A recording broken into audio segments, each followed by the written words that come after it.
নমস্কার বন্ধুরা, আমি বিভাস পাত্র। আমার গণিত ক্লাসে তোমাদের স্বাগত।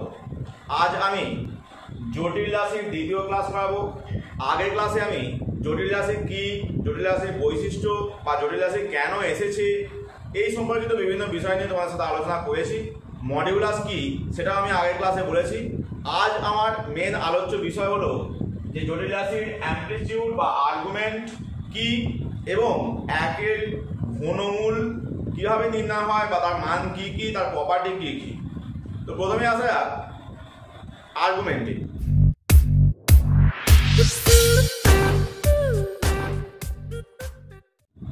আর্গুমেন্ট বা অ্যামপ্লিটিউড দুটি কথা একই। ধরো আমরা কোনো একটা জটিল রাশি জেড নিলাম, জেড সমান এক্স প্লাস আই ওয়াই বললাম। এখন যদি আমরা জটিল তলে এই বিন্দুকে স্থাপন করি, ধরো এক্স এক্স ওয়াই বা এক্স প্লাস আই ওয়াই, এই যে জটিল রাশিটি আছে সেটা জটিল তলে এই জায়গায় অবস্থিত। এটা এক্স, এটা ওয়াই ও ওয়াই প্রাইম এক্স প্রাইম। এখন কথা হচ্ছে যে এইখানে যদি বিন্দুটা অবস্থিত হয়, আমরা যদি এখানে লম্বটা নিই তাহলে এই দূরত্বটা হচ্ছে এক্স আর এই দূরত্বটা হচ্ছে ওয়াই। এখন যদি এই বিন্দু থেকে, ধরো আমি এটাকে নাম দিলাম পি বিন্দু, পি বিন্দু থেকে যদি মূল বিন্দুকে যোগ করি তাহলে এই যে রেখাটা আমরা পাচ্ছি এর দূরত্বটাকে আমরা ধরলাম আর। ঠিক আছে, কি বললাম? মূল বিন্দু থেকে পি এর যে দূরত্ব সেটাকে ধরলাম আর। আর তোমরা জানো আগের ক্লাসে আমি বলেছি যে মড জেড মানে হচ্ছে মূল বিন্দু থেকে এই পি বিন্দু দূরত্ব, অর্থাৎ মড জেড মানে হচ্ছে আর। তাই আর সবসময় পজিটিভ, যেহেতু এটা একটা দূরত্ব। এবারে যদি আমরা এই যে কোণটা পেয়েছি, অর্থাৎ ও এক্স এর সঙ্গে যে কোণটা ওপি উৎপন্ন করেছে তার নাম যে থিটা দিই, তাহলে এই সমকোণী ত্রিভুজ থেকে আমরা রিলেশন পাচ্ছি। দেখো x by r, x by r. দেখো লক্ষ্য করে এই সমকোণী ত্রিভুজের ক্ষেত্রে এটা হচ্ছে ভূমি এই কোণের সাপেক্ষে আর এটা হচ্ছে অতিভুজ। তার মানে এক্স বাই আরটা হচ্ছে ভূমি বাই অতিভুজ মানে cos থিটা। তার মানে x সমান চলে আসছে r cos থিটা। একই রকম ভাবে যদি আমরা এই জায়গাটা নিই y বাই r সমান ক্যালকুলেট করি, দেখো এই কোণের সাপেক্ষে এইটা হচ্ছে লম্ব আর এটা হচ্ছে অতিভুজ। তাহলে লম্ব বাই অতিভুজ মানে হচ্ছে sin থিটা। তাহলে y বাই r সমান sin theta, that is y সমান r sin থিটা। তাহলে আমরা দুটো সম্পর্ক পেয়ে গেলাম যে x সমান r cos থিটা এবং y সমান r sin থিটা। এখন কথা হচ্ছে যে এই থিটার মান বিভিন্ন রকম হতে পারে, কারণ পাক সংখ্যার উপর ডিপেন্ড করে থিটার মান নির্ভর করে। তোমরা জানো এটা, ত্রিকোণমিতিতে পড়ে ফেলেছো। তাহলে এই থিটার মান বিভিন্ন রকম হওয়ার জন্য যে এই দুখানা সমীকরণ যে সিদ্ধ হয়, অর্থাৎ থিটার যে সমস্ত মানে এই দুখানা সমীকরণ একই সাথে সিদ্ধ হয়, সেই সমস্ত মানগুলোকে বলা হয় এই জটিল রাশি জেড এর আর্গুমেন্ট বা অ্যামপ্লিটিউড। আর এবার বলি, দেখতে পাচ্ছ এখানে জটিল তলে পি একটি বিন্দু নিয়েছি যেটা জেড সমান এক্স প্লাস আই ওয়াই আকারে প্রকাশ করেছি। এই জটিল রাশির ক্ষেত্রে যদি আমরা এই জটিল রাশির মডিউলাসটাকে আমরা আর ধরে নিই এবং এই যে ওপি রেখাটা এটা যদি আমাদের ও এক্স এর সঙ্গে থিটা কোণ উৎপন্ন করে, তাহলে আমরা রিলেশন পাই দুখানা, একটা হচ্ছে x সমান r cos থিটা আর একটা হচ্ছে y সমান r sin থিটা। থিটা এর যে সমস্ত মান একই সাথে এই দুটো সমীকরণকে সিদ্ধ করে, থিটা এর সেই সমস্ত মানকে বলা হয় এই জটিল রাশি z এর আর্গুমেন্ট বা অ্যামপ্লিটিউড। এখন কথা হচ্ছে যে অসংখ্য মান যে আমরা পাচ্ছি আমাদের এই যে ক্লাস 11 এর সিলেবাসে, অসংখ্য মানই কি আমাদের সিলেবাসের অন্তর্ভুক্ত? এখানে বলে রাখি আমাদের এই 11 এর ক্ষেত্রে শুধুমাত্র মুখ্য মান প্রযোজ্য, অর্থাৎ আমাদের সিলেবাসে শুধুমাত্র মুখ্য মান বা প্রিন্সিপাল ভ্যালু, ঠিক আছে, প্রিন্সিপাল ভ্যালু এখানে প্রযোজ্য হচ্ছে শুধুমাত্র আর্গুমেন্টের মুখ্য মান। তো সেটা কিভাবে পাওয়া যায় সেটা মনে রাখার জন্য তোমাদের বলি যে মাইনাস পাই less than theta less than equal পাই, এই রেঞ্জের মধ্যে থিটা এর যে সমস্ত মান হবে সেই সমস্ত মানই হচ্ছে থিটার মুখ্য মান বা প্রিন্সিপাল আর্গুমেন্ট বলা হচ্ছে। এবারে আসা যাক জটিল রাশির মডিউলাস অ্যামপ্লিটিউড আকার সম্পর্কে। দেখো একটু আগে যে আমরা রিলেশন পেলাম সেখানে পেলাম যে r cos থিটা মানে হচ্ছে x এবং r sin থিটা মানে হচ্ছে y, আর z সমান আমরা নিয়েছিলাম x প্লাস i y। তাহলে এবার যদি আমরা x আর y কে এই মান দিয়ে রিপ্লেস করি তাহলে আমরা পাচ্ছি দেখো r cos theta plus i r sin theta. এবার দেখো দুটো থেকে r টা কমন চলে যাচ্ছে, তার মানে পেয়ে গেলাম r into cos theta plus i sin theta. এই যে রিলেশনটা পেলাম z সমান যে কোনো জটিল রাশিকে আমরা প্রকাশ করে ফেললাম r into cos theta plus i sin theta, যেখানে r হচ্ছে এই জটিল রাশির মডিউলাস আর থিটা হচ্ছে এই জটিল রাশির অ্যামপ্লিটিউড বা আর্গুমেন্ট। এই জন্য এই ফর্মটাকে বলা হচ্ছে এই জটিল রাশি z এর মডিউলাস অ্যামপ্লিটিউড আকার। এই ফর্মটা আমাদের এটাকে অনেক সময় পোলার ফর্মও বলা হয়। তো এই ফর্মটা আমাদের অঙ্ক করতে গিয়ে খুবই হেল্পফুল এবং খুবই কাজে লাগবে। এবারে আমি আসবো জটিল রাশির একটি বিশেষ ধর্ম, যেটা আমি আগের ক্লাসে বলেছি কিন্তু সেটার প্রমাণটা বলা হয়নি, কারণ তখন আমি মডিউলাসটা অ্যামপ্লিটিউডটা শিখিয়েছিলাম না। সেটা হচ্ছে যে mod Z plus z1 plus z2 less than equal mod z1 plus mod z2। এটা কিভাবে প্রমাণ করবো? দেখো জটিল রাশিকে আমরা মডিউলাস অ্যামপ্লিটিউড আকারে প্রকাশ করতে পারি। তাই আমি z1 কে ধরলাম r1 into cos theta 1 plus i sin theta 1। অর্থাৎ এই জটিল রাশি z1 এর মডিউলাস r1 এবং অ্যামপ্লিটিউড থিটা 1 ধরে নিয়ে আমি এটাকে ধরলাম। একই রকম ভাবে z2 কে ধরলাম r2 into cos theta 2 plus i sin theta 2। এবারে এইখান থেকে আমি এই z1 প্লাস z2 এর মানটা বার করি। z1 প্লাস z2 কি আছে দেখো, যে এখানে এই টার্মটা যোগ, আমি যদি গুণ করে যোগ করি তাহলে দেখো এই r1 cos theta 1 plus r2 cos theta 2 একটা আসবে। r1 cos theta 1 plus r2 cos theta 2, এটা হচ্ছে i ছাড়া পার্ট। এবার যদি i যুক্ত পার্টগুলোকে একসঙ্গে নিয়ে দেখো, r1 এর সঙ্গে i sin থিটা 1 ছিল, i কমন গেলে r1 sin থিটা 1, একই রকম পরেরটা আসবে r2 sin থিটা 2। তো এইটা আমরা পেলাম z1 প্লাস z2 মান। তাহলে মড z1 প্লাস z2, লক্ষ্য করে দেখো এই যে মড z1 এটা কিন্তু r1 আর মড z2 এটা কিন্তু r2। তো আমরা এই জায়গায় দেখো যদি মডিউলাস নিই তাহলে কি পাবো, রুটের মধ্যে কি পাবো, এইটা স্কয়ার প্লাস এটা স্কয়ার, তাহলে r1 plus r2 cos theta 2 এর হোল স্কয়ার প্লাস এখানটা i থাকবে না, sorry, r1 sin theta 1 plus r2 sin theta 2 এর হোল স্কয়ার। এবারে দেখো এখানে আমি একটু স্টেপ ডাউন করে মুখে বলে দিয়ে, সেটা হচ্ছে লাইনগুলো অনেক বড় হয়ে যাবে। এটা স্কয়ারটা ভালো দেখো a প্লাস b এর হোল স্কয়ার, তার মানে এটা স্কয়ার প্লাস এটা স্কয়ার প্লাস 2 ইনটু এটা ইনটু এটা, মানে 2ab সিস্টেমে। আবার এখানেও তাই, এটা স্কয়ার প্লাস এটা স্কয়ার প্লাস 2 ইনটু এটা ইনটু এটা। তো আমি এই প্রথমগুলো স্কয়ারগুলোকে একসঙ্গে নিচ্ছি, তাহলে কি পাবো দেখো, এখানে r1 cos থিটা 1, তার মানে r1 এর স্কয়ার cos এর স্কয়ার থিটা 1 প্লাস একই রকম এই জায়গাটা লক্ষ্য করে দেখো r1 এর স্কয়ার sin এর স্কয়ার থিটা 1। ঠিক আছে, এবার দেখো এই দুটো মানের মধ্যে আমরা r1 কে কমন নিতে পারি, r1 এর স্কয়ার কে, তাহলে r1 এর স্কয়ার কে কমন নিয়ে একবারে লিখলাম r1 এর স্কয়ার ইনটু cos এর স্কয়ার থিটা 1 প্লাস sin এর স্কয়ার থিটা 1। একই রকম ভাবে যদি আমরা পরের স্কয়ারগুলোকে একসঙ্গে নিই তাহলে r2 স্কয়ারটা কমন যাবে, r2 স্কয়ার ইনটু cos এর স্কয়ার থিটা 2 প্লাস sin এর স্কয়ার থিটা 2। এবারে যদি 2 এর পার্টটা নেওয়া হয় 2 ইনটু এটা ইনটু এটা, তাহলে দেখো 2r1 r2 টা এখানেও আছে, কমন যাবে 2r1 r2 কমন নিলে এখানে cos theta 1 cos theta 2 cos theta 1 cos theta 2 plus এখানে হবে sin theta 1 sin theta 2 sin theta 1 sin theta 2। তাহলে এই যে রিলেশনটা আমরা পেলাম এই পাওয়ারটা হবে 1 এর 2, কারণ রুট ছিল। এবার দেখো এর মানটা 1, এর মান 1 আর এইটা হচ্ছে cos থিটা 1 মাইনাস থিটা 2। তাহলে আমরা কত সিম্পল পেয়ে গেলাম দেখো, r1 রুটের মধ্যে r1 এর square plus r2 square plus 2r1 r2 cos ব্র্যাকেটে হচ্ছে θ1 মাইনাস θ2।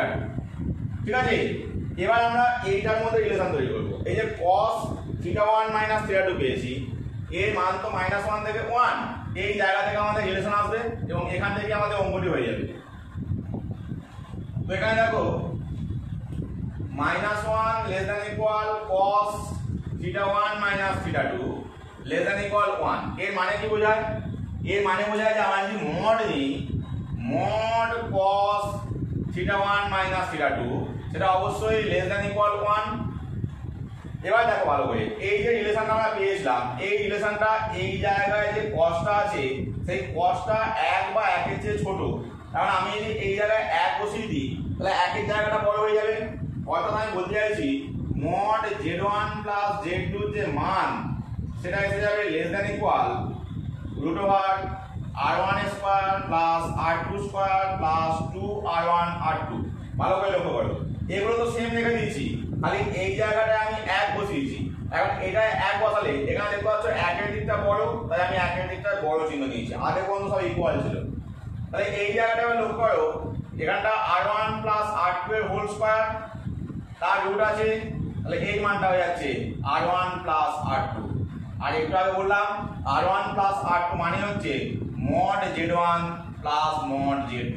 তাহলে কি পেলাম দেখো, mod z1 plus z2 less than equal mod z1 plus mod z2। এটাই আমরা প্রমাণ করে বলেছিলাম।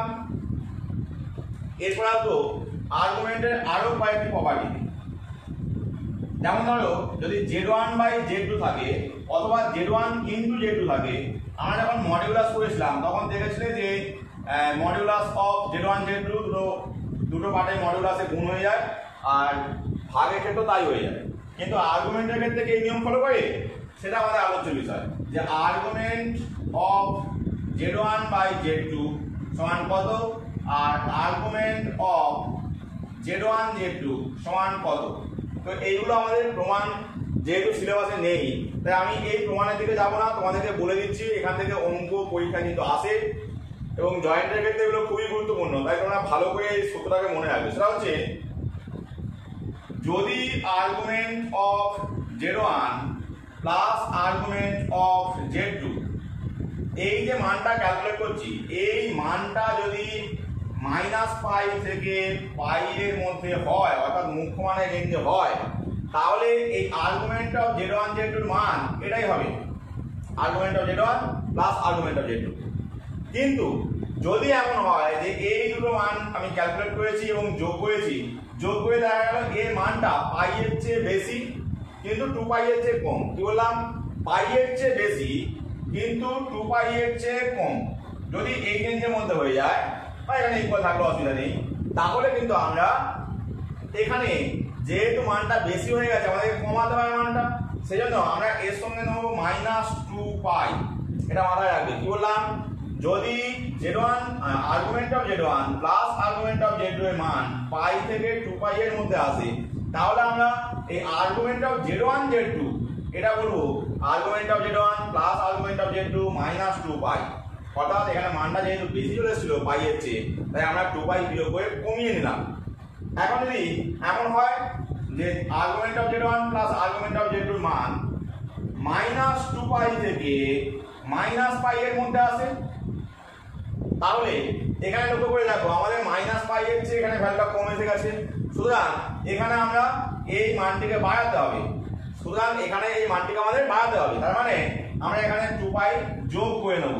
তাহলে আমাদের আর্গুমেন্ট অফ z1 z2 আসবে argument of z1 plus argument of z2 plus 2π।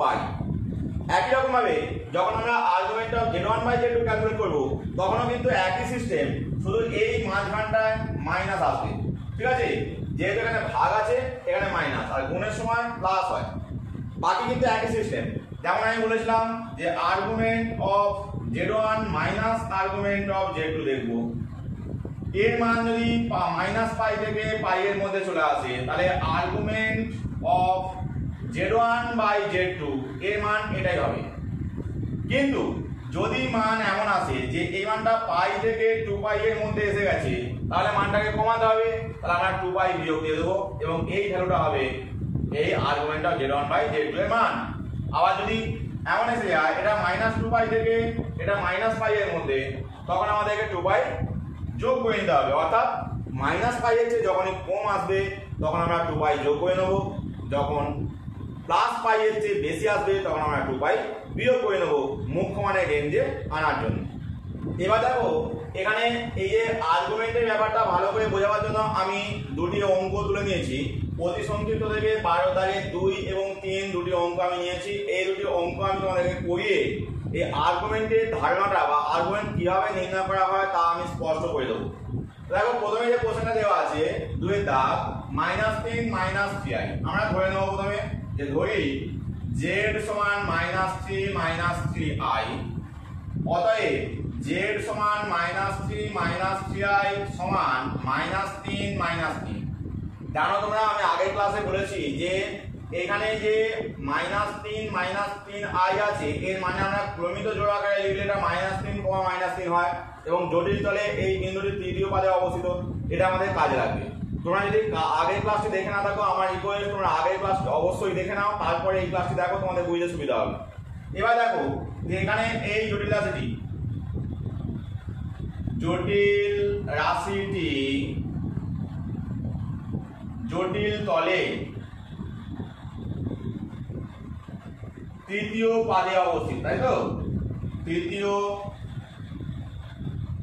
পাদে অবস্থিত, অতএব আর্গুমেন্ট অফ z, এর যে আর্গুমেন্ট আমরা এরকম আর্গুমেন্ট অফ z অথবা amp অ্যামপ্লিটিউড অফ z এই আকারে লিখি, ঠিক আছে? এটা হচ্ছে সিম্বল। তাহলে আর্গুমেন্ট অফ z সমান থিটা হলে এখানে জানো যে তোমরা থিটার মানটা -π থেকে π এর মধ্যে হয়, তাহলে আমরা এখানে কি পাবো দেখো, আমাদের সূত্র হচ্ছে যে tan থিটা সমান y/x। এটা আমি তখন বলিনি, এটা মনে রাখবে। আমরা যে পেয়েছিলাম x সমান r cos থিটা আর y সমান r sin থিটা, এখানে যদি আমরা ভাগ করে নিই দেখো y/x সমান r sin theta by r cos theta. দেখো r আর যদি ভাগ চলে যায় sin বাই cos tan, তার মানে tan থিটার মান এসে গেল y/x। এটা তোমরা সূত্র হিসেবে মনে রাখবে, আর্গুমেন্ট বার করতে গেলে এই সূত্রটাই কাজে লাগবে যে tan থিটা সমান y/x। মনে করিয়ে এটাকে ইনভার্স সার্কুলার ফাংশন বলে করা আছে, ইনভার্স দিয়ে করলে অনেক সুবিধা হয়, কিন্তু ইনভার্স দিয়ে তোমাদের ক্লাস 11 এর সিলেবাসে নেই, 12 এ আছে, তাই আমি ওই প্রক্রিয়ায় যাচ্ছি না, আমি tan দিয়ে করছি। এবার এখানে দেখো tan থিটা সমান কত আসছে y/x, মানে এই জটিলতা দেখো এখানে y পার্ট কোনটা, এই জায়গাটা i উপর টানটা, তাই তো? তুলনা করলে তোমরা যে জটিলতা নিচ্ছিলে x + iy, সেই জায়গা থেকে y হচ্ছে -3 পরেরটা আর x হচ্ছে -3 আগেরটা। এখানে যদি দুটো সেম হয়ে গেছে সেই জন্য একই ব্যাপার যেমন খুশি বসিয়ে নিলে, কিন্তু অন্য ক্ষেত্রে আলাদা এলে তোমাদের কিন্তু পরেরটাকে উপরে বসাতে হবে আর আগেরটাকে নিচে বসাতে হবে। তাহলে এখানে কি পাচ্ছি tan থিটা সমান -3/-3 সমান কত? 1 মানে আমরা কি জানি tan 45 ডিগ্রি হয়, আমরা রেডিয়ানে লিখবো π/4। কিন্তু কথা হচ্ছে যদি কেউ এখান থেকে থিটা সমান π/4 লিখে দেয় তাহলে কিন্তু তার উত্তর হবে না। কেন হবে না? কারণ এখানে দেখো আমরা লিখে রেখেছি যে জটিল রাশিটি জটিল তলে তৃতীয় পাদে অবস্থিত। এখন ট্যানটা ফার্স্ট কোয়াড্র্যান্টেও পজিটিভ হয়, থার্ড কোয়াড্র্যান্টেও পজিটিভ হয়, সেই জন্য এখানে পজিটিভ মান এসছে। কিন্তু কথা হচ্ছে যে আমাদেরকে থার্ড কোয়াড্র্যান্টে দিতে হবে, এবং থার্ড কোয়াড্র্যান্টে নেওয়ার সিস্টেম কিরকম সেই জিনিসটাও আমি তোমাদের একটু বলে দিচ্ছি। দেখো যদি আমাদের ফার্স্ট কোয়াড্র্যান্টে আসে, এরকম টাইপের যে tan phi সমান tan থিটা, অর্থাৎ আমি বলতে চাইছি যে এই যে মানটা থিটা দিয়ে বলি, এখানটা থিটা থাক, tan থিটা সমান tan phi, তাহলে দেখো থিটার মান কি হবে। যদি ফার্স্ট কোয়াড্র্যান্টের কোণ হয় তাহলে tan থিটা সমান tan phi থেকে আমরা থিটা সমান phi লিখবো, কোনো সমস্যা নেই। আর যদি ফোর্থ কোয়াড্র্যান্টে কোণ হয় তাহলে দেখবে tan থিটা সমান এখানে -tan phi আসছে, তাহলে সেকেন্ড আমরা লিখব থিটা সমান -phi, কারণ এইটাকে আমরা লিখতে পারি tan -phi, কারণ tan -phi টা -tan phi হয়, তাহলে সেখান থেকে থিটা সমান -phi লিখে দেবো। তাহলে কি পেলাম ফার্স্ট কোয়াড্রেন্টে যদি আমি tan থিটা সমান tan ফাই পাই তাহলে ফার্স্ট কোয়াড্রেন্টে থিটা সমান ফাই পেলাম, ফোর্থ কোয়াড্রেন্টে পেলাম থিটা সমান মাইনাস ফাই। এবারে যদি আমরা সেকেন্ড কোয়াড্রেন্ট দেখতে হয়, সেকেন্ড কোয়াড্রেন্ট মানে হচ্ছে আমরা এটাকে লিখে নেব যে tan থিটা সমান মাইনাস tan ফাই টাইপের পাবো, এবং সেখানে আমরা পাই মাইনাস করে লিখবো থিটা সমান পাই মাইনাস ফাই। ঠিক আছে, যেহেতু সেকেন্ড কোয়াড্রেন্টে লিখতে হবে এবং এখানে ট্যানটা নেগেটিভ হয় তাহলে মাইনাস tan ফাই টাইপের পাবো, কিন্তু এই জায়গায় আমরা এই মান দিয়ে রিপ্লেস না করে আমরা এটাকে tan পাই মাইনাস ফাই করব এবং সেখান থেকে লিখবো থিটা সমান পাই মাইনাস ফাই। আর যদি আমাদের থার্ড কোয়াড্রেন্টে অবস্থিত হয়, থার্ড কোয়াড্রেন্ট মানে দেখো আমরা কিভাবে কোণগুলোকে দেখি, আমাদের যখন ফার্স্ট কোয়াড্রেন্ট সেকেন্ড কোয়াড্রেন্ট হয় তখন আমরা এই দিকে দেখি, ওই কাঁটায় উল্টো দিকে দেখি, কারণ আমাদের যে রেঞ্জ ছিল মুখ্য মানে রেঞ্জ মাইনাস পাই less than theta less than equal পাই, তাহলে 0 থেকে পাই এটা আমরা ঘড়ির কাঁটার উল্টো দিকে দেখবো। কিন্তু যদি আমাদের 0 থেকে এদিকে নেগেটিভ দিকে মাইনাস পাই হয় তখন আমরা ঘড়ির কাঁটার দিকে দেখবো, তাহলে থার্ড কোয়াড্রেন্টটা ঘড়ির কাঁটার দিকে পড়ে যাচ্ছে। তাহলে এক্ষেত্রে আমরা কি পাবো, আমরা ধর এই যে কোশ্চেনটা পেয়েছি এক্ষেত্রে কি পাবো, এক্ষেত্রে আমরা লিখবো যে tan থিটা সমান tan minus pi plus pi by 4। দেখো এটা করলে তবেই এই tan পাই বাই 4টা মিলবে। তোমরা যেখানে মাইনাসটা কমন নিয়ে নাও তাহলে মাইনাস বাইরে বেরিয়ে আসবে tan pi minus pi by 4, এবং tan pi minus pi by 4 এটা সেকেন্ড কোয়াড্রেন্টের কোণ, সেই হিসাবে দেখতে গেলে এখানটা চলে আসবে কত না, এটা tan পাই বাই 4 সামনে একটা মাইনাস হবে, মাইনাস মাইনাস প্লাস, বাইরেটা আমি ভেঙে তোমাদের দেখিয়ে দিচ্ছি, তোমাদের যদি বুঝতে অসুবিধা হয় tan minus pi plus pi by 4, তাই তো। তাহলে এখান থেকে আমরা যদি মাইনাসটাকে কমন নিই, tan এর বাইরে মাইনাস আসা মানে মাইনাস হয়ে যাবে, আর এখানটা পাই মাইনাস পাই বাই 4। এবার দেখো এই কোণটা সেকেন্ড কোয়াড্রেন্টে হয়ে গেছে, তাহলে আমরা এখান থেকে সেকেন্ড কোয়াড্রেন্ট tan যেহেতু negative minus minus tan pi by 4 পাবো। দেখো এই মাইনাস মিলিয়ে tan পাই বাই 4 পেয়ে গেলাম। দেখো এটাই আমাদের এখানে ছিল tan পাই বাই 4। তো এই জন্য আমি বললাম তোমরা জাস্ট মনে রাখবে, কি মনে রাখবে যে tan থিটা সমান tan ফাই এসছে, এটা ফাই পাবো মনে মনে। তাহলে থার্ড কোয়াড্রেন্টের সিস্টেম হচ্ছে tan থিটা সমান tan minus pi plus phi, এটা কি হবে মাইনাস পাই প্লাস ফাই। তোমরা এগুলো মনে রাখবে। ফার্স্ট কোয়াড্রেন্টে হলে থিটা সমান পাই, ফোর্থ কোয়াড্রেন্টে থিটা সমান মাইনাস পাই, সেকেন্ড কোয়াড্রেন্টে থিটা সমান পাই মাইনাস ফাই, কোয়াড্রেন্টে মাইনাস পাই প্লাস ফাই হচ্ছে থিটার মান। তো এখান থেকে আমরা কি পেলাম, তাহলে এখান থেকে পাশে লিখে দেবো যেহেতু জেড জটিল রাশি, জেড জটিল রাশি জটিল তলে তৃতীয় পাদে অবস্থিত। তো এইটা আমরা যা আগে লিখে রেখেছিলাম এইখানে কাজে লাগলো, তৃতীয় পাদে অবস্থিত। তোমরা এই ছকটাকে মনে রাখছো, ছকটা আমার লাগছে না, আমি মুছে নিচ্ছি কারণ এখানে ভিজিবিলি লাগছে। তো এই জায়গাটা ক্লিয়ার করে নেওয়া ভালো করে, ঠিক আছে। আমাদের যে সিস্টেমটা আমি বললাম চারটে কোয়াড্রেন্টে কিভাবে আমরা কোণগুলোকে নেবো, এটা যদি তোমরা মনে রাখতে পারো তাহলে কিন্তু আর অঙ্কটা করতে পারে সমস্যা হবে না। তাহলে এখান থেকে আমরা কি পাবো, থিটা সমান minus pi plus pi by 4, অর্থাৎ থিটা সমান মাইনাস 3 পাই বাই 4, অর্থাৎ মাইনাস 135 ডিগ্রি। এটাই হচ্ছে আমাদের অ্যামপ্লিটিউড বা আর্গুমেন্ট। অতএব অ্যামপ্লিটিউড জেড সমান মাইনাস 3 পাই বাই 4, এটা আমাদের আনসার। এবার যদি আমরা নেক্সট কোশ্চেনে যাই, ধরো তুমি তাকে যে কোশ্চেনে দেওয়া আছে এখানে দেখতে পাচ্ছ দুখানা রাশি গুণ আকারে দেওয়া আছে, তাই তো। দুখানা জটিল রাশি গুণ আছে, একটা 1 প্লাস আই, একটা √3 প্লাস আই।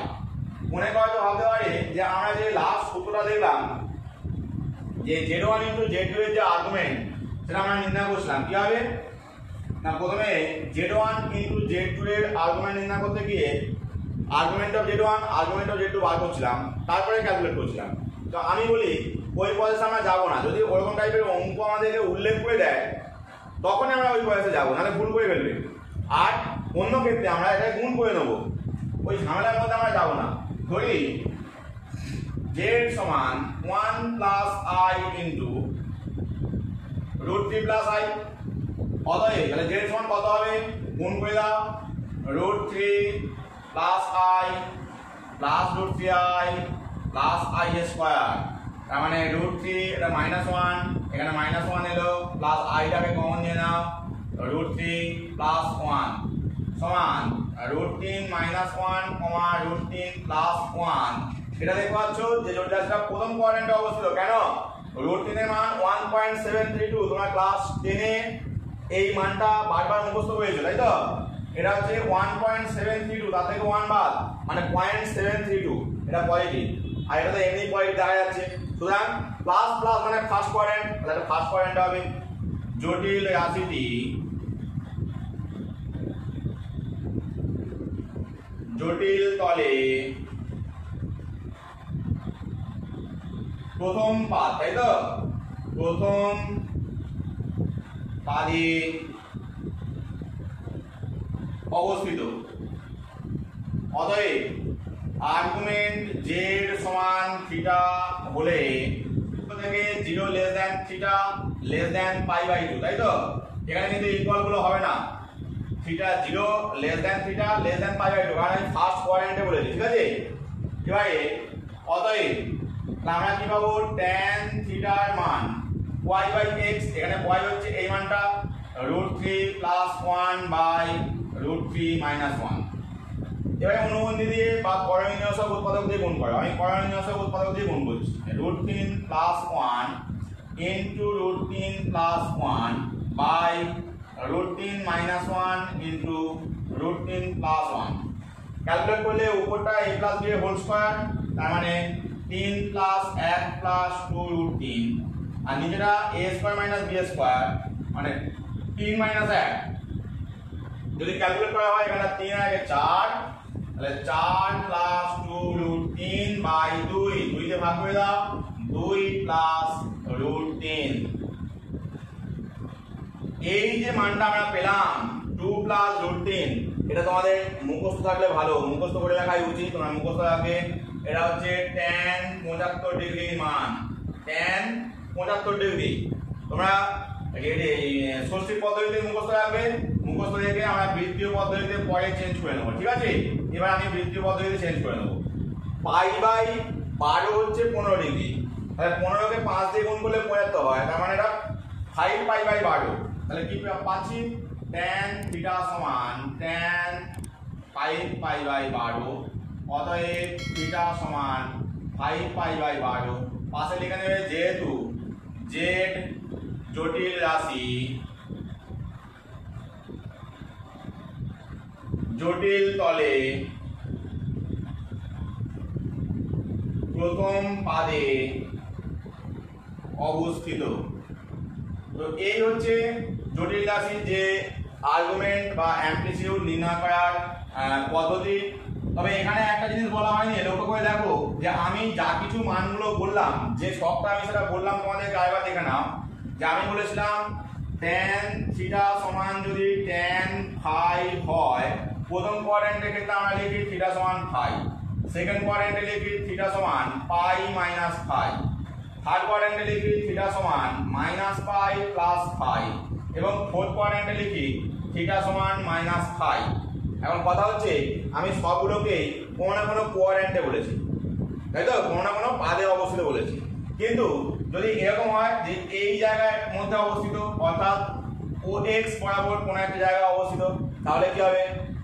OX বরাবর এই জায়গায় অবস্থিত হলে, অর্থাৎ বাস্তব অক্ষের ধনাত্মক দিকে অবস্থিত হলে, ওই পয়েন্ট যদি এখানে পয়েন্টটা অবস্থিত হয়, এর আর্গুমেন্ট ধরে নেওয়া হয় 0, কারণ এখান থেকে আমরা ক্যালকুলেট করছি এটাকে 0 ধরা হয়। একই রকম ভাবে যদি কাল্পনিক অক্ষের পয়েন্টের দিকে ধরা হয় এই জায়গায়, তাহলে এই পয়েন্টের আর্গুমেন্ট π/2 ধরে নেওয়া হয়। যদি এর উপর অবস্থিত হয় এটা হচ্ছে পাই ধরে নেওয়া হয়, আর যদি এটার উপর অবস্থিত হয় তাহলে আমরা নেগেটিভ দিক থেকে ধরি, এই জন্য এটার মান হয়ে যায় -π/2। এটা তোমরা মুখস্থ রাখবে, ঠিক আছে? কি বললাম? এই মান তোমরা মুখস্থ রাখবে। এখান থেকে এর উপর এদিকে হলে 0, এর উপর এদিকে হলে π/2, এর উপর এদিকে হলে পাই, কিন্তু এর উপর এদিকে হলে নেগেটিভ দিক হলে এদিক থেকে দেখি -π/2। তো কোন জায়গায় যদি এরকম অক্ষের উপর অবস্থিত হয় তাহলে কিন্তু আমরা এই tan থিটা সমান y/x ধরে করতে পারবো না, কারণ কোনো কোনো জায়গায় অসংখ্যাত এসে যাবে। সেজন্য আমরা কোন জায়গায় অবস্থিত উল্লেখ করে দিয়ে তার মানটা আমরা বলে দেবো যে এত এর আর্গুমেন্ট এত, ঠিক আছে? কোন অক্ষের উপর অবস্থিত বলে তার মানটা যে মুখস্থ রাখতে বলেছি ওখান থেকেই আমরা বলে দেবো। এবারে আসবো আমি একটি যে মডিউলাস অ্যামপ্লিটিউড আকারের অঙ্কে কিভাবে প্রকাশ করব। এবারে মডিউলাস অ্যামপ্লিটিউডের একটি অঙ্ক আমি নিয়েছি, সংক্ষিপ্ত 7 দাগের 2 দেওয়া আছে 5 - 5i, এটাকে মডিউলাস অ্যামপ্লিটিউড আকারে প্রকাশ করতে হবে। আমরা ধরে নিই যে ধরি z সমান 5 - 5i, ধরি mod z সমান r এবং আর্গুমেন্ট অফ z সমান থিটা, যেখানে অবশ্যই জানো যে -pi less than theta less than equal pi হয় এবং rটা অবশ্যই গ্রেটার দেন 0 হয়। তাহলে এখানে কি পাবো দেখো, এবার আমরা যদি মডিউলাস ক্যালকুলেট করি তাহলে আমরা অ্যাকচুয়ালি এটাকে কি লিখতে পারি, অতএব z কে মডিউলাস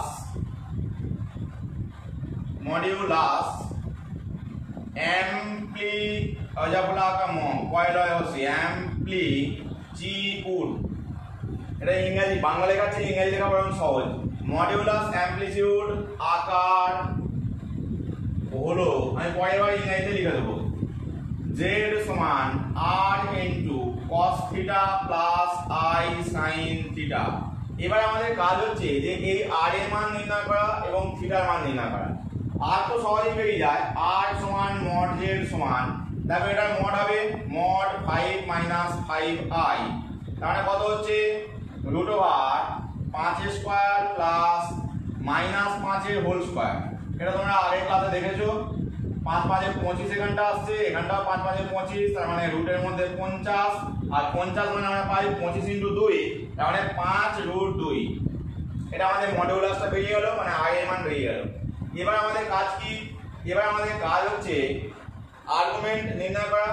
আর্গুমেন্টের যে সিস্টেম তোমরা দেখেছিলে যে z সমান কত হচ্ছে 5 - 5i সমান 5, -5, জটিল রাশিটি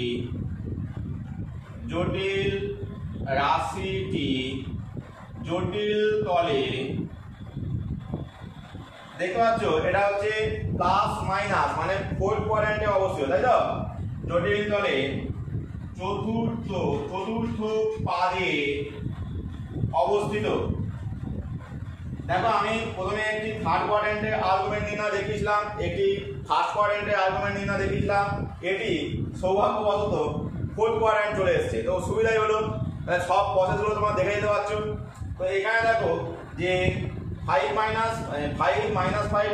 জটিল তলে চতুর্থ পাদে অবস্থিত। অতএব আমরা এটা নির্ণয় করবো আমাদের আর্গুমেন্ট z মানে থিটার মান নির্ণয় করবো। আর tan থিটার মানটা কি হবে, তোমরা দেখলে tan থিটার মান হয় y/x, অর্থাৎ -5/5, তাহলে ক্যালকুলেশন কত আসবে -1 মানে কত -tan π/4, কারণ 1 এর মান tan π/4, কিন্তু মাইনাসটা দিতে হবে, তার মানে এটাকে আমি লিখতে পারি tan -π/4, কারণ 4th কোয়াড্র্যান্টের কোণ। অতএব থিটা সমান -π/4, যেহেতু z জটিল রাশি জটিল তলে চতুর্থ পাদে অবস্থিত। তাহলে দেখো আমরা এখানে থিটার মান পেয়ে গেলাম, i এর মান এখানে পেয়ে গেছি, তাহলে আমাদের যে z এর মডিউলাস অ্যামপ্লিটিউড আকার, অতএব z এর মডিউলাস অ্যামপ্লিটিউড আকার হলো, বলে এখানে মান বসিয়ে দিই, তাহলে i এর জায়গায় কত বসবে 5√2, তাহলে এখানে বসালাম 5√2, থিটার জায়গায় কত বসবে -π/4, তাহলে আমি 3rd ব্র্যাকেট দিয়ে এটাকে এখানটায় -π/4 আর পরেরটাও -π/4, 3rd ব্র্যাকেট ক্লোজ।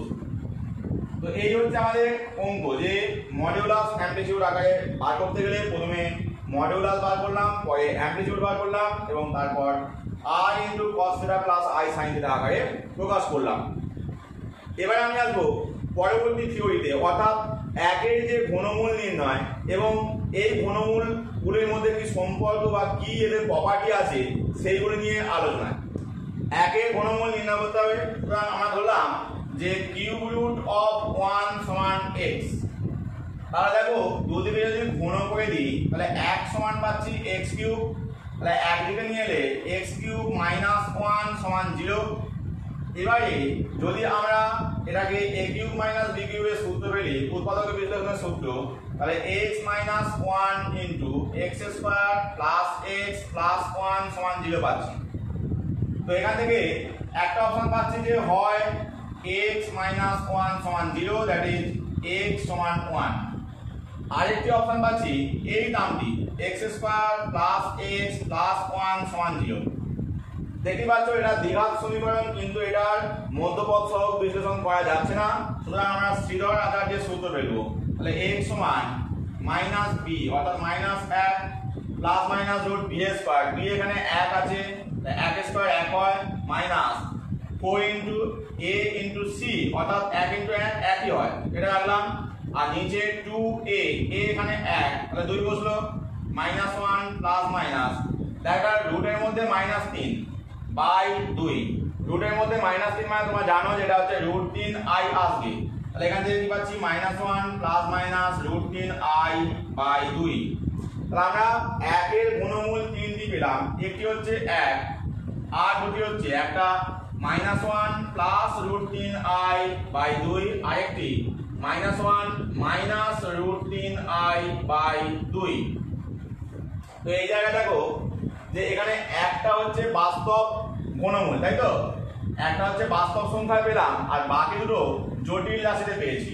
তো এখানে মনে রাখবে যে যদি কোনো দ্বিঘাত সমীকরণ হয়, দ্বিঘাত সমীকরণের ক্ষেত্রে হয় 3টি বীজই বাস্তব হয় অথবা একটি বীজ বাস্তব হয় এবং দুটি বীজ কাল্পনিক বা জটিল রাশি হয়, ঠিক আছে। তো এইটা তোমরা অবশ্যই মনে রাখবে, যখন কোনো দ্বিঘাত সমীকরণ হয়, দ্বিঘাত সমীকরণে হয় 3টি বীজই বাস্তব হয় অথবা একটি বীজ বাস্তব এবং দুটি বীজ জটিল রাশি হয়, এবং যে দুটি বীজ জটিল রাশি হয় তারা পরস্পর অনুবন্ধী জটিল রাশি হয়। এখানে লক্ষ্য করে দেখো এখানে 1 বাস্তব এবং এই দুটির মধ্যে দেখো এই i পার্টের আগের চিহ্ন এখানে প্লাস আর এর আগে মাইনাস, এরা অনুবন্ধী জটিল রাশি, ঠিক আছে। এবারে যদি আমি এই বীজটাকে আলফা ধরে নিই আর এই বীজটাকে বিটা ধরে নিই, তাহলে দেখবে যে এই আলফা আর বিটার মধ্যে বেশ কিছু রিলেশন আছে।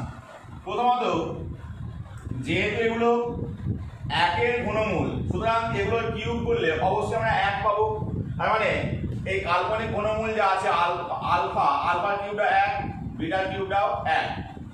এবারে যদি আমরা আলফা স্কয়ার বার করি তাহলে দেখো আলফা হচ্ছে এটা a স্কয়ার, নিচে তো 2 স্কয়ার 4, উপরটা দেখো a প্লাস b এর হোল স্কয়ার, তাহলে মাইনাস 1 এর whole square plus 2 into minus 1 into root 3i plus root 3i এর হোল স্কয়ার। এটা যদি ক্যালকুলেট করো এখানে 1, এটা মাইনাস 2 রুট 3i প্লাস এটা দেখো রুট 3 এর স্কয়ার মানে 3 হয়, আর i এর স্কয়ার মাইনাস 1, সুতরাং এটা মাইনাস 3 বাই 4। তাহলে ক্যালকুলেট করলে minus 2 minus 2 root 3i by 4। দেখো এখান থেকে 2 কমন নিলে একটা 2 কেটে যাচ্ছে, তাহলে minus 1 minus root 3i by 2। তো লক্ষ্য করে দেখো এই যে মানটা পেলাম এটা কিন্তু পরের মান অর্থাৎ বিটা। তাহলে আমরা একটা রিলেশন পেলাম আলফা স্কয়ার সমান বিটা। একই রকম ভাবে যদি আমরা বিটা স্কয়ার ক্যালকুলেট করতাম তাহলে দেখতাম বিটা স্কয়ারটা আলফা আসছে, অর্থাৎ 1 এর যে দুখানা জটিল রাশিতে ঘনমূল এসেছে কাল্পনিক ঘনমূল, সেই ঘনমূলগুলো একে অপরের বর্গ। এটা দেখাবার জন্য আমি এতক্ষণ এটা দেখালাম। কি বললাম, জটিল 1 এর যে কাল্পনিক দুটো ঘনমূল এসেছে সেগুলো একটা অপরটার বর্গ। একই রকম ভাবে যদি তোমরা আলফা ইনটু বিটা বার করো তাহলে দেখবে যে আলফা ইনটু বিটার মান 1 এসেছে, অর্থাৎ বীজদ্বয়ের গুণফল, কাল্পনিক বীজদ্বয়ের গুণফল 1 হয়। তো এখানে মনে রাখবে যেহেতু একটি কাল্পনিক বীজ অপর কাল্পনিক বীজের বর্গ হলো, তাই আমরা একটিকে ওমেগা ধরি আর একটি হয় ওমেগা স্কয়ার। তাহলে এটিকে যদি আমরা ওমেগা ধরি, ওমেগা সমান minus 1 plus root 3i by 2 ধরি, তাহলে অবশ্যই পরেরটা হবে omega square minus 1 minus root 3i by 2। এবং এই তিনটের মধ্যে একটা রিলেশন আছে যে 1 প্লাস ওমেগা স্কয়ার অর্থাৎ তিনখানা বীজের যে যোগফল এটা হয় 0। এটা আমাদের অঙ্কে সবসময় কাজে লাগবে যে ওমেগা কিউব সেটা হবে 0 এই 1 এবং 1 প্লাস ওমেগা স্কয়ার সেটা হবে 0। এই দুটো সব সময় কাজে লাগবে। ওমেগা স্কয়ার ওমেগা কিউবটা 1 করতে গেল তো ওমেগা যদি একটা বীজ হয় ওমেগা কিউব তো অবশ্যই 1ই হবে কারণ ঘনমূল তো, ঠিক আছে। এছাড়াও আরো কয়েকটা প্রপার্টি আছে যেগুলো তোমাদের এই এসএনদের বইয়ে নেই, কিন্তু যদি তোমরা জয়েন্টের ক্লাস করতে যাও সেক্ষেত্রে বা জয়েন্টের পরীক্ষা দিতে যাও সেক্ষেত্রে কাজে লাগে।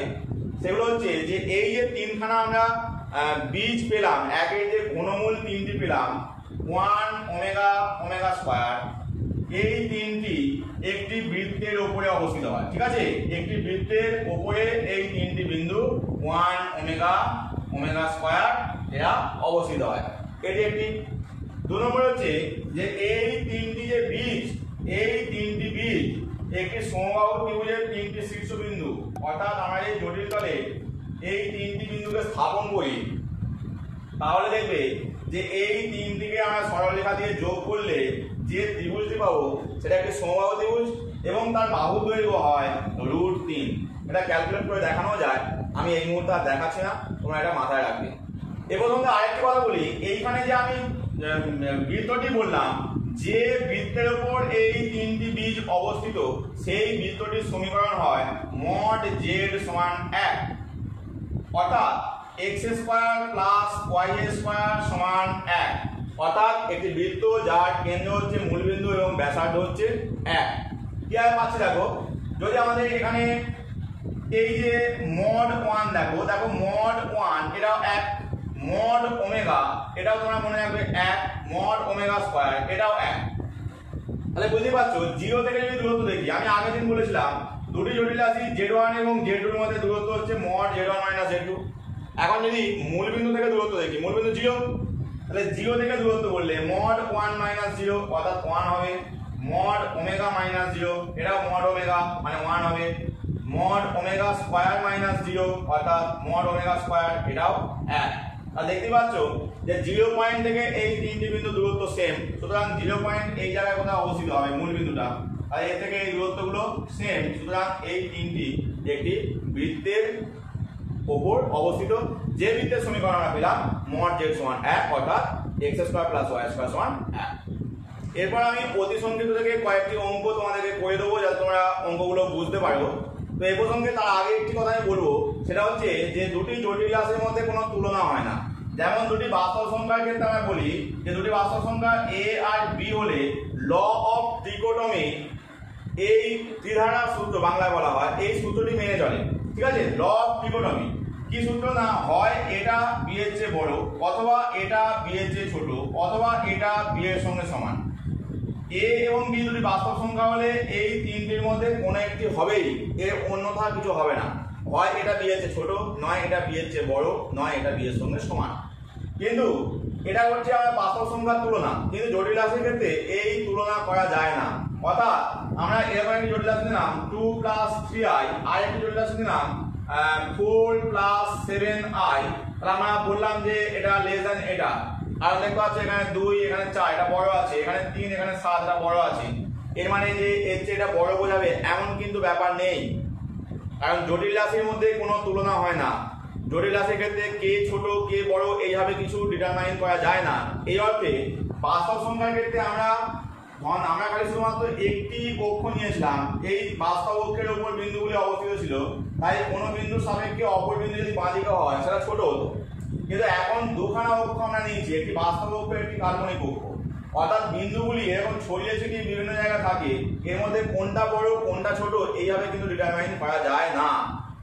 এবার আসলে প্রতিসংক্ষিপ্তের কোশ্চেন, প্রতিসংক্ষিপ্তের একের দাগে একটি কোশ্চেন দিয়েছে, যে কোশ্চেনটা আমি অলরেডি তোমাদেরকে প্রথম ক্লাসে আলোচনা করে দিয়েছি, যে a বলে যে কোনো বাস্তব সংখ্যা বললে, এই a বলে যে কোনো সংখ্যা বললে বা বাস্তব সংখ্যা বললে সেই সমস্ত সংখ্যা কিন্তু জটিল সংখ্যা হয়, মানে যে কোনো বাস্তব সংখ্যাই জটিল সংখ্যা হিসাবে গণ্য করা হয়। তো এখানে 4 সংখ্যাটি বলেছে, তাহলে 4টা আমি লিখতে পারি 4 + 0i, তাহলে 4 একটি জটিল সংখ্যা। এখানে যুক্তি চেয়েছে 4 সমান 0i, 4 + 0i এটা লিখে দেবে, এটাই আমাদের যুক্তি যে 4 একটি জটিল সংখ্যা, 4কে আমরা প্রকাশ করতে পারি 4 সমান 4 + 0i। নেক্সট কোশ্চেন 2 এর দাগে 2, এখানে বলেছে x ও y বাস্তব সংখ্যা, x প্লাস y এর মান এটা দেওয়া আছে, x আর y এর মান কত। তো এরকম অঙ্ক আমি আগের দিন তোমাদেরকে বলেছিলাম যে এখানে জটিল রাশির অঙ্কগুলো করতে গেলে ম্যাক্সিমাম ক্ষেত্রে আমাদেরকে জটিল রাশির ক্ষেত্রে a প্লাস ib আকারে সংখ্যাগুলোকে প্রকাশ করে নিতে হবে। দেখো এখানে এদিকটা a প্লাস ib আকার x প্লাস iy, তাহলে এই দিকটাকে আমাকে ওই আকারে প্রকাশ করতে হবে। আমরা নিই x প্লাস iy সমান -5/5 বাই এর অনুমতি দিয়ে গুণ করা যাক, তাহলে 5 into -3 4i by -3 plus 4i into -3 4i গুণ করলে উপরটায় -3 5 15 -4 5 20i বাই নিচে দেখো a square minus b square সূত্র, তার মানে -3 এর হোল স্কয়ার -4i এর হোল স্কয়ার। এবার কি পাবো, উপরে তো যেমন আছে বসে যাবে -15 -20i, নিচেটা দেখো 3 এর স্কয়ার, এখানে 9 হবে, মাইনাসটা প্লাস হয়ে যাবে, আর এখানটা মাইনাস আছে 4 4 এর 16, i এর স্কয়ারটা -1, সুতরাং এটা প্লাস করে দিলাম। 16 আর 9 যোগ করলে 25, তাহলে পেলাম -15।